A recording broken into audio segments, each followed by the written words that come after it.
It's time for a post-game smoke, where I give a few thoughts on a game as soon as possible after playing it.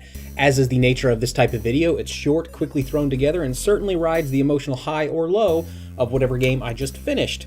I turn on the camera, say what I need to say, then turn it off, with plenty of time left for you to drink that beer you're drooling over, or scotch, as in my case. Usually it's beer, but a little fancy today.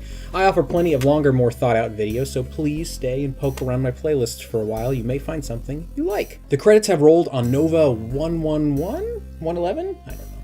When I think turn-based strategy, I, perhaps unfairly, conjure images of high fantasy battles, terrestrial war campaigns, and sometimes epic fights in space. And the constant veneer, again, perhaps unfairly, as I'm not terribly familiar with the turn-based strategy genre, is one of semi-realism in my mind, with the developers seemingly erring on the side of visual reality when the game mechanics themselves are so focused in overt logic, that being logic that demands conscious participation from the player.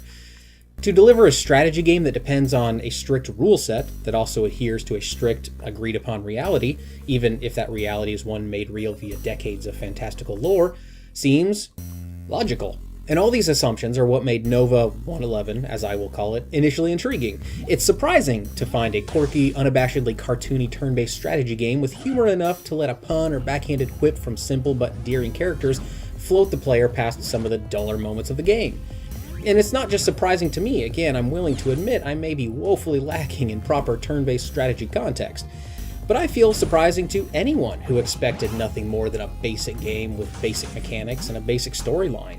It seems, at first glance, very basic. But basic isn't too unfair a term either. The game isn't trying to shatter molds or reinvent the very concept of a game. The progression adheres to a player's expectations. Subsequent levels reveal new enemy types and new level designs with new mechanics to overcome both, with each of the three worlds culminating in a boss battle that invites the player to use their newfound knowledge. And I use the term invites appropriately here, which brings me to my one major criticism with Nova-111. While the game is incredibly fun, there are obvious valleys where the general care that went into articulating interesting puzzles seemed to be abandoned.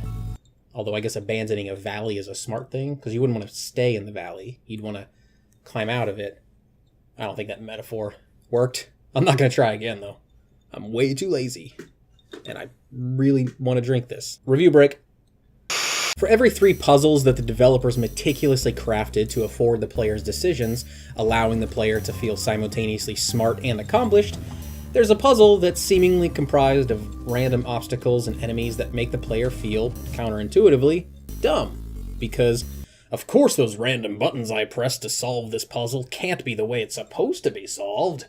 What outside these questionable puzzle design decisions comes across as a carefully curated experience with intended outcomes, instead feels like a slipshod free-for-all. But these moments, and I admit sometimes stretches, of perceived slipshoddiness aren't enough to demote the experience. It's a damn fun game.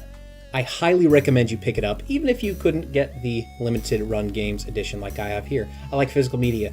Please like, subscribe, and click the bell icon to make sure you don't miss a future video. I'm trying to get the average views per video up by 100 by the end of the year. Sharing this video with your gaming friends helps a lot toward that goal, and if you're still watching the video now, then chances are you must have enjoyed it. So please share, and if for some reason you don't want to share, tell me why. Tell me what I can do better. I would love to improve. Thank you so much for watching.